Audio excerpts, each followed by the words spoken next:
제 이름은 오정숙, 나이는 72입니다.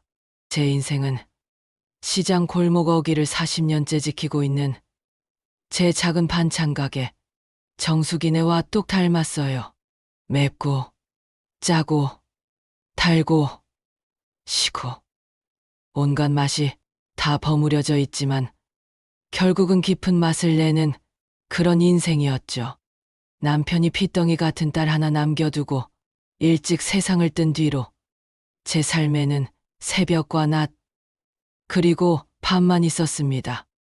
새벽 4시면 일어나 도매시장에서 제일 좋은 나물을 떼오고 가게에 돌아와서는 하루 종일 손님들 입에 들어갈 반찬들을 정성껏 무치고 담갔어요.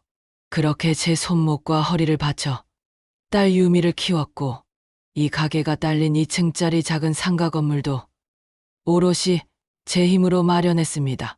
제 인생 그 자체이자 제 유일한 재산이었죠. 지금은 사업에 실패하고 갈 곳 없어진 딸 내외가 2층 살림집에 들어와 함께 살고 있습니다. 하나뿐인 딸 자식인데 눈에 밟혀 내칠 수가 있나요? 뺀질거리는 사위 박재준 녀석이 눈에 차지 않을 때도 많았지만 그래도 내 딸이 좋다고 택한 사람이냐 하며 묵묵히 그들의 생활까지 건사했습니다. 매일 아침 가게 문을 열기 전에 딸 내외가 먹을 아침밥을 차려놓는 것으로 제 하루를 시작하는 것. 그게 제게는 당연한 희생이고 어머니의 도리라고 생각하며 살았습니다. 그 평온했던 제 일상에 찬물을 끼얹는 소리가 들리기 시작한 건 아마 그날이었을 겁니다. 점심 장사가 한풀 꺾이고 잠시 허리를 펴고 있는데 사위 박재준이 어슬렁거리며 가게로 들어왔어요. 어머님, 힘드시죠? 그런데 말입니다. 요즘 세상에 어느 누가 이렇게 주먹구구식으로 장사를 합니까? 제 손에서 40년 세월을 함께한 낡은 무쇠 솥을 못마땅하다는 듯 쳐다보며 하는 말이었습니다. 이 좋은 목에 낡은 반찬 가게가 웬 말입니까? 이거 싹 밀어버리고 번듯하게 인테리어에서 프랜차이즈 카페를 열면 돈이 얼마인데 대박이 날 텐데요. 그 순간 정성껏 묻히고 있던 도라지 나물에서 씁쓸한 맛이 확 올라오는 것 같았어요. 제 40년 세월이, 제 인생이 저 녀석 입에서는 그저 주먹구구고 낡은 것이 되어버린 겁니다. 저는 애써 서운한 마음을 누르며 말했죠. 나는 내 손맛 하나 믿고 평생을 찾아와 주는 우리 단골 손님들 보고 장사하는 거네. 하지만 박재주는 제 말을 비웃기라도 하듯 경멸이 가득 담긴 눈빛으로 가게를 한번 휙 둘러보더군요. 저는 그 눈빛에서 아주 불길한 균열의 소리를 들었습니다.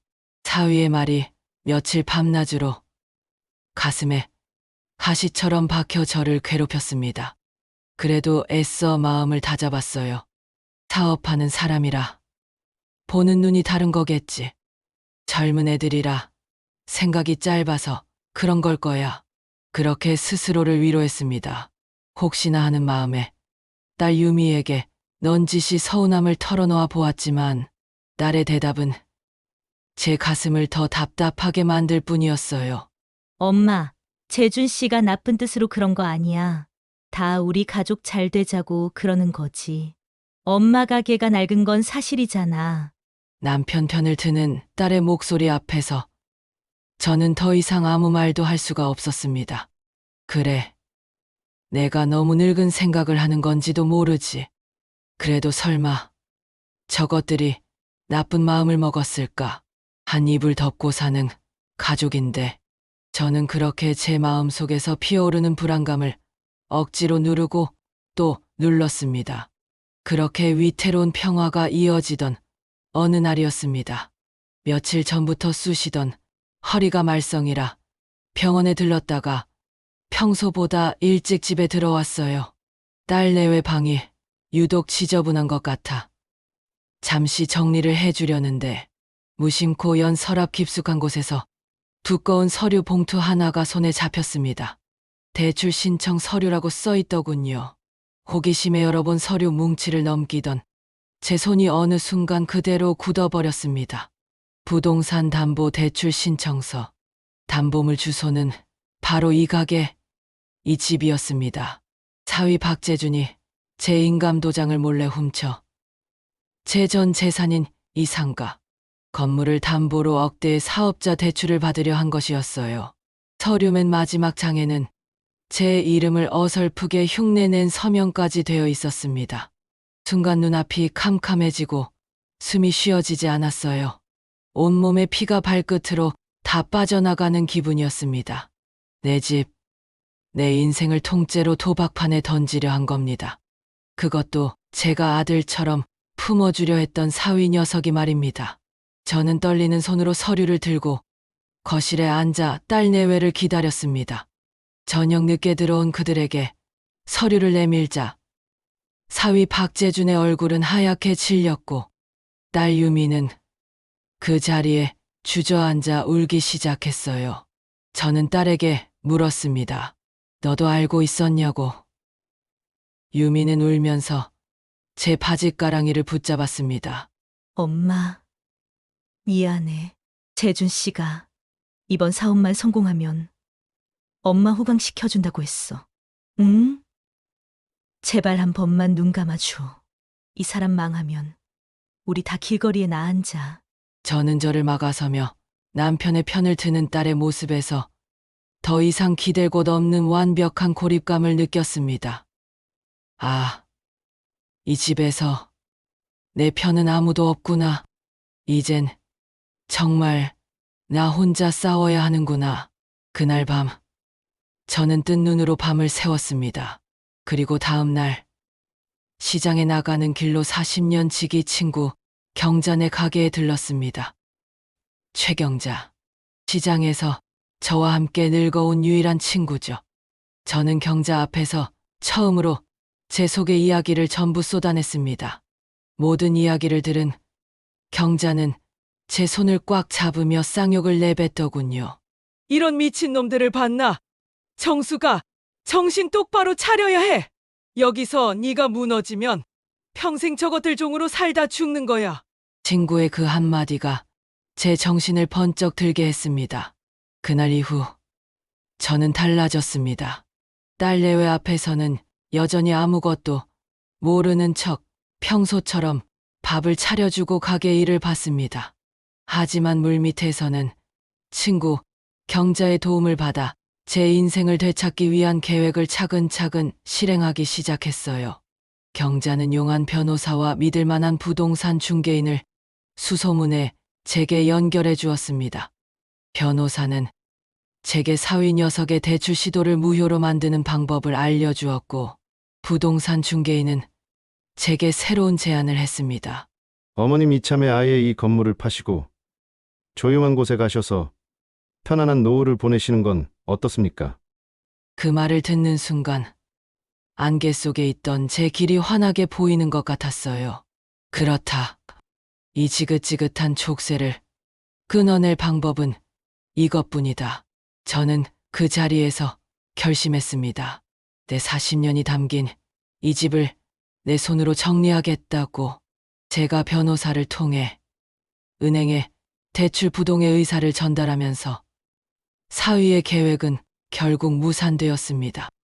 모든 사실을 알게 된 박재준은 그날 밤 술에 취해 들어와 제게 행패를 부리기 시작했습니다. 어머님이 뭔데 제 앞길을 막으세요? 제 인생을 망치려고 작정하셨어요? 이 가게, 이 집, 어차피 나중에 다 저희 겁니다. 아시겠어요? 녀석은 붉어진 눈으로 제게 악을 쓰며 달려들었고, 겁에 질린 제가 뒷걸음질 치자 저를 강하게 밀치기까지 했습니다. 쿵 하고 나자빠진 제 등 뒤로 차가운 벽의 감촉이 느껴졌습니다. 그 순간 저는 깨달았습니다. 저 녀석은 제 재산뿐만 아니라 제 목숨까지도 위협할 수 있는 짐승이라는 것을요. 내 집에서 내 자식이라 믿었던 것들에게 이런 취급을 당해야 한다는 사실에 생애 가장 깊은 절망과 공포를 느꼈습니다. 하지만 이상하게도 그 극심한 공포는 제 마음속에 남아있던 마지막 미련과 두려움을 깨끗하게 태워버렸습니다. 어차피 다 저희 겁니다. 귓가에 맴도는 그 한마디가 제게 모든 것을 명확하게 보여주었죠. 저들에게 저는 더 이상 어머니도 장모도 아니었습니다. 그저 자신들의 미래를 위한 재산일 뿐이었어요.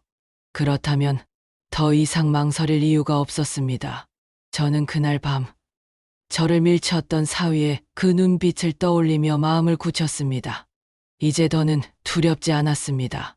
70평생 남을 위해 살아왔으니 이제부터는 오직 나 오정숙을 위한 싸움을 시작하리라.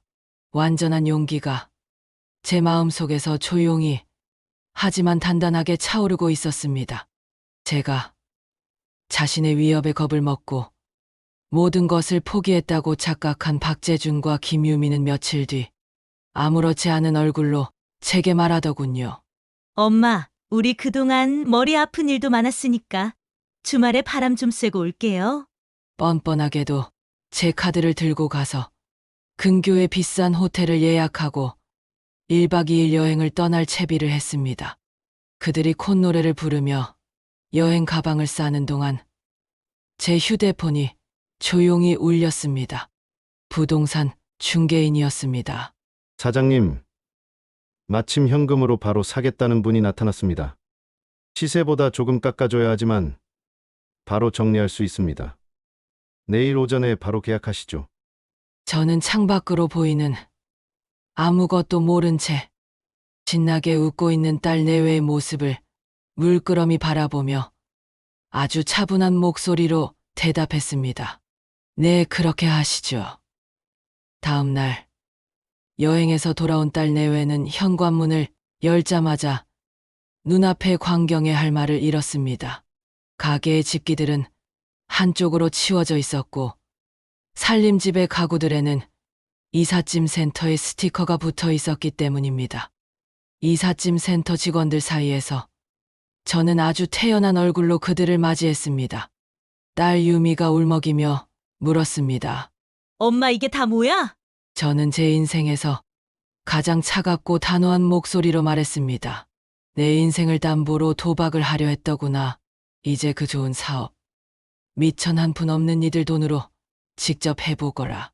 저는 지난 40년간 쌓아왔던 모든 울분을 터뜨렸습니다. 사위 녀석의 폭언, 남편 편만 들던 딸에 대한 실망감, 그리고 평생을 바친 내 삶을 무시당했던 서러움까지. 그들의 얼굴은 하얗게 질려갔습니다. 그 순간 지난 세월 동안 억척스럽게 희생만 하던 과거의 오정숙은 죽었습니다.